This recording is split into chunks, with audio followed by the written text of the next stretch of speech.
السلام علیکم سامعین، یقیناً آپ سب خیریت سے ہوں گے اور آج کی ویڈیو بھی آپ کو پسند آئے گی۔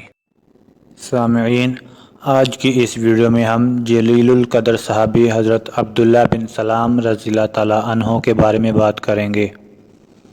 حسین بن سلام یثرب میں ایک معروف یہودی عالم تھے۔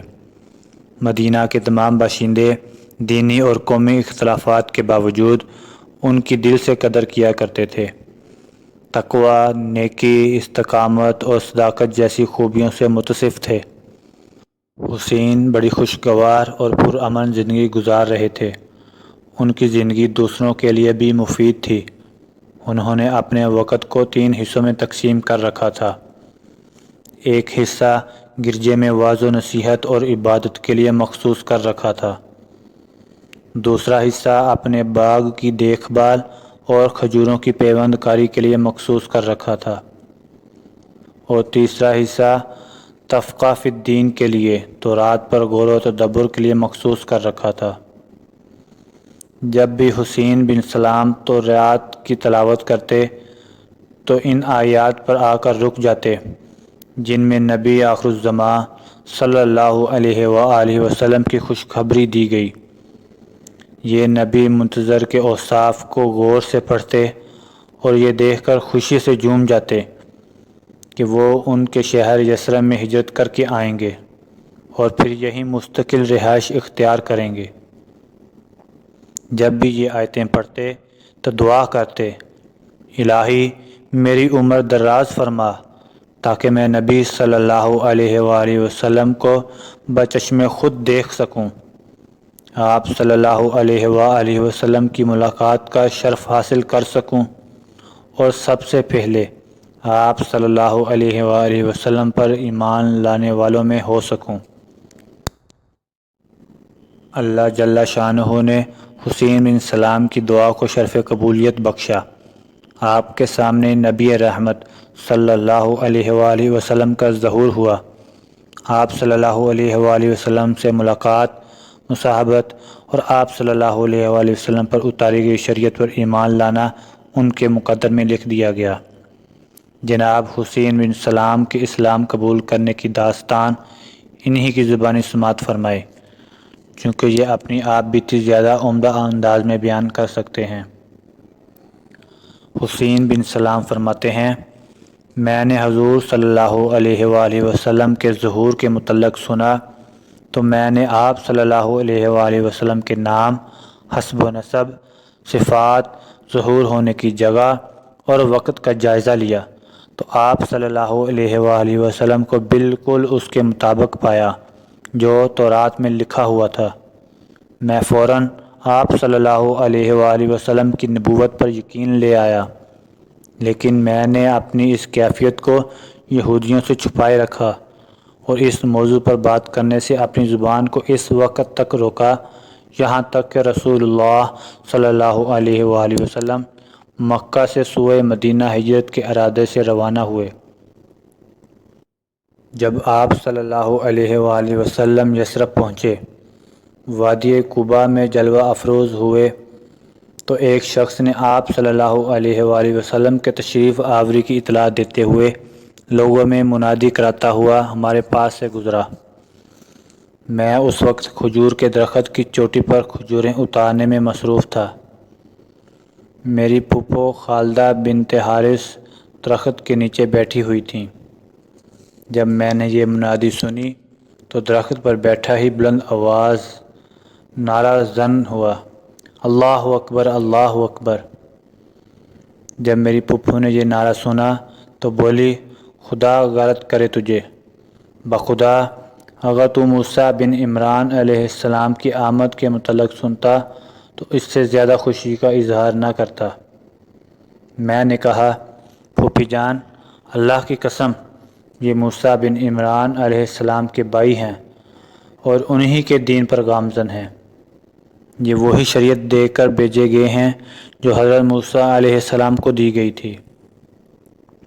وہ یہ بات سن کر خاموش ہو گئیں اور پھر بولی، کیا یہ وہی نبی ہے جس کے بارے میں تم ہمیں بتایا کرتے تھے کہ پہلے انبیاء کرام کی تصدیق کرنے والا ہوگا اور اپنے رب کے پیغامات کو مکمل طور پر پہنچانے والا ہوگا۔ میں نے کہا ہاں۔ وہ کہنے لگی تو پھر ٹھیک ہے۔ میں اسی وقت حضور صلی اللہ علیہ وآلہ وسلم کی خدمت میں پہنچا۔ آپ صلی اللہ علیہ وآلہ وسلم کے دروازے پر لوگوں کا ازدحام تھا۔ میں لوگوں کو ہٹاتا ہوا آگے بڑھا حتیٰ کہ آپ صلی اللہ علیہ وآلہ وسلم کے قریب پہنچا۔ سب سے پہلے میں نے آپ صلی اللہ علیہ وآلہ وسلم کی زبان مبارک سے یہ باتیں سنی: لوگوں، سلام پھیلاؤ۔ رات کے وقت جب سب لوگ سوئے ہوئے ہوں تو نماز پڑھا کرو، اس طرح تم جنت میں سلامتی اور امن کے ساتھ داخل ہو سکو گے۔ میں نے آپ صلی اللہ علیہ وآلہ وسلم کے چہرہ انور کو بڑے غور سے ٹکٹکی لگا کر دیکھا۔ یقین ہو گیا کہ یہ پر انور چہرہ کسی جھوٹے شخص کا نہیں ہو سکتا۔ پھر میں اور قریب ہوا اور پکار اٹھا: اشہد ان لا الہ الا اللہ وان محمد الرسول اللہ، یعنی میں گواہی دیتا ہوں کہ اللہ کے سوا کوئی حقیقی معبود نہیں اور محمد صلی اللہ علیہ وآلہ وسلم اللہ کے رسول ہیں۔ کلمہ سن کر آپ صلی اللہ علیہ وآلہ وسلم نے میری طرف توجہ کی اور مجھ سے دریافت فرمایا: آپ کا نام کیا ہے؟ میں نے کہا: حسین بن سلام۔ آپ صلی اللہ علیہ وآلہ وسلم نے ارشاد فرمایا: آج سے آپ کا نام عبداللہ بن سلام ہے۔ میں نے ادب سے نگاہیں جھکا لیں اور عرض کی: اللہ کی قسم، آج کے بعد میں اس کے علاوہ اپنے لیے کوئی دوسرے نام کو پسند نہیں کروں گا۔ پھر میں رسول اللہ صلی اللہ علیہ وآلہ وسلم کی محفل سے اٹھا اور سیدھا اپنے گھر پہنچا۔ میں نے اپنی بیوی، اولاد اور دیگر اہل خانہ کو اسلام کی دعوت دی۔ الحمدللہ سب مسلمان ہو گئے اور میری پھوپھی خالدہ بھی مسلمان ہو گئیں، اور وہ ان دنوں بہت عمر رسیدہ تھیں۔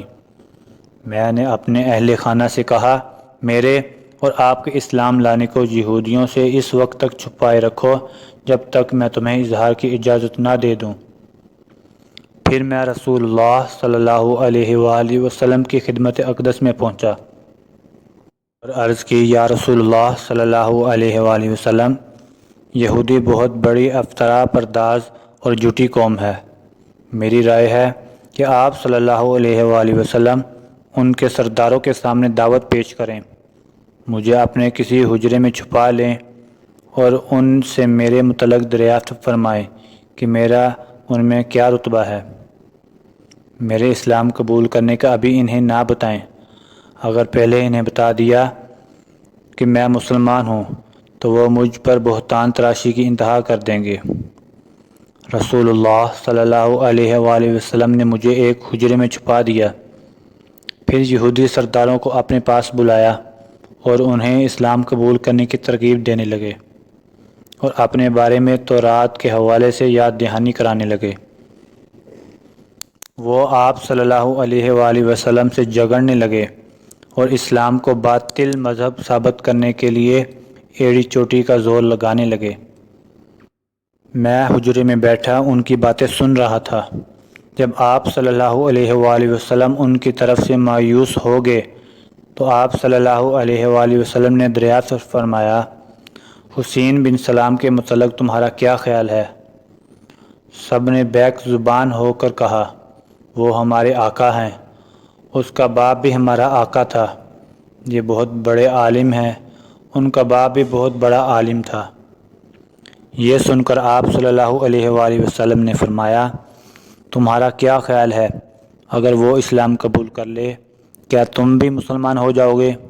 انہوں نے کہا: یہ ہو ہی نہیں سکتا کہ وہ اسلام قبول کر لے، اللہ اسے اپنی پناہ میں رکھے، بھلا وہ کیوں اسلام قبول کرے گا؟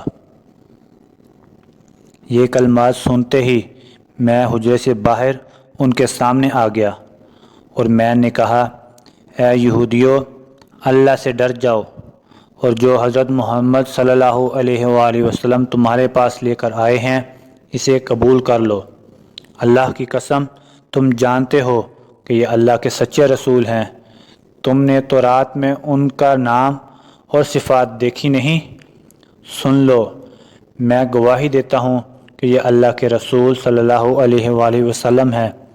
میں ان پر ایمان لاتا ہوں، ان کی تصدیق کرتا ہوں اور انہیں خوب اچھی طرح پہچانتا ہوں۔ حضرت عبداللہ بن سلام اسلام کی طرف یوں لپکے جیسے پیاسا پانی کے گھاٹ کی طرف لپکتا ہے۔ قرآن مجید کی محبت ان کے دل میں گھر کر گئی۔ ان کی زبان پر ہمیشہ آیات قرآنی کا ورد رہتا۔ نبی کریم صلی اللہ علیہ وآلہ وسلم کے ساتھ سائے کی طرح رہنے لگے۔ انہوں نے خود کو دین کے حصول کے لیے وقف کر دیا، یہاں تک کہ حضور صلی اللہ علیہ وآلہ وسلم نے ان کے بارے میں بشارت دی جو صحابہ کرام رضوان اللہ علیہ میں بہت مشہور ہوئی۔ اس بشارت کی داستان حضرت قیس بن عبادہ بیان فرماتے ہیں۔ میں ایک روز مسجد نبوی صلی اللہ علیہ وآلہ وسلم میں بیٹھا ہوا تھا۔ اس حلقے میں ایک شیخ صاحب تشریف فرما تھے جن کی طرف دل کھینچا جا رہا تھا اور طبیعت ان سے مانوس ہو رہی تھی۔ وہ لوگوں سے بہت پیارے انداز میں باتیں کر رہے تھے۔ جب وہ کھڑے ہوئے تو لوگوں نے کہا، جو کوئی چاہتا ہے کہ کسی جنتی کو دیکھے تو اس شخص کو دیکھ لے۔ میں نے پوچھا، یہ کون ہے؟ انہوں نے بتایا، یہ عبداللہ بن سلام رضی اللہ تعالیٰ عنہ ہیں۔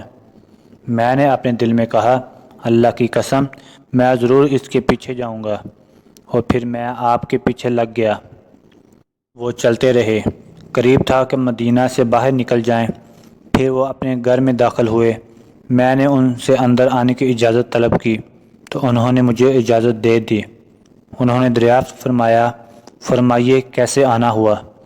میں نے عرض کی، جب آپ مسجد سے نکل رہے تھے تو میں نے قوم کو آپ کے متعلق یہ بات کہتے ہوئے سنا کہ جسے جنتی دیکھنا ہو تو وہ اس شخص کو دیکھ لے۔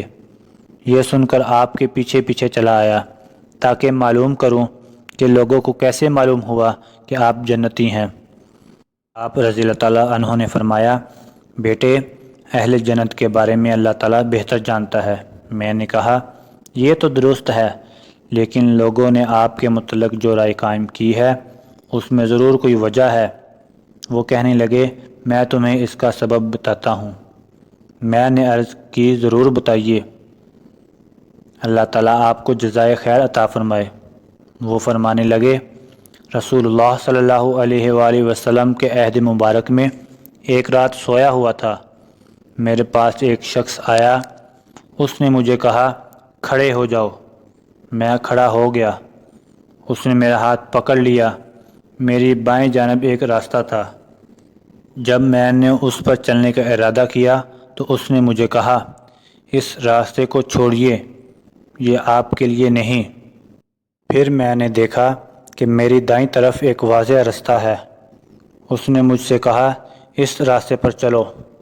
میں نے اس راستے پر چلنا شروع کر دیا، یہاں تک کہ میں ایک بہت سرسبز و شاداب باغ میں پہنچ گیا۔ اس باغ کے وسط میں لوہے کا ایک ستون تھا جس کی جڑیں زمین میں پیوست تھیں اور آخری سرا آسمانوں سے باتیں کر رہا تھا۔ اس کے اوپر ایک سونے کا حلقہ بنا ہوا تھا۔ اس شخص نے مجھ سے کہا، اس پر چڑھیے۔ میں نے کہا، میں اس پر نہیں چڑھ سکتا۔ ایک خادم میرے لیے آیا، اس نے مجھے اٹھا کر بلند کیا۔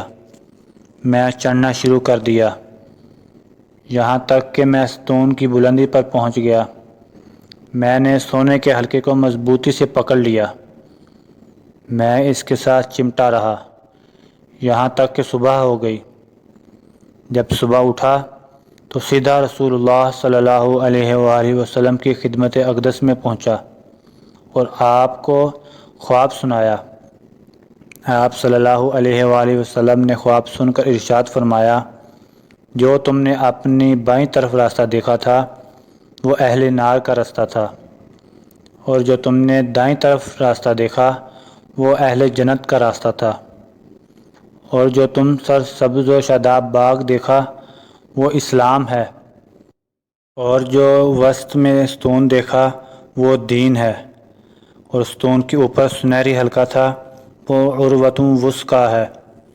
تم مرتے دم تک اس مضبوط کڑی کے ساتھ منسلک رہو گے۔ حضرت عبداللہ بن سلام رضی اللہ تعالیٰ عنہ کے حالات زندگی معلوم کرنے کے لیے درج ذیل کتب کا مطالعہ کیجیے۔ آپ سب سے گزارش ہے کہ ایک مرتبہ درود شریف پڑھ لیجیے۔ جزا اللہ عنا محمدا ما هو اہلہ۔ اس پیغام کو دوسروں تک پہنچائیے تاکہ اللہ تعالیٰ کسی کی زندگی کو آپ کے ذریعے بدل دے، اس طرح آپ کا اور دوسروں کا بھلا ہو سکے۔ شکریہ، جزاک اللہ۔ اس ویڈیو کو لائک کریں، شیئر کریں، کمنٹ کریں، خود بھی سبسکرائب کریں اور دوستوں کو بھی سبسکرائب کرنے کا کہیں۔ شکریہ۔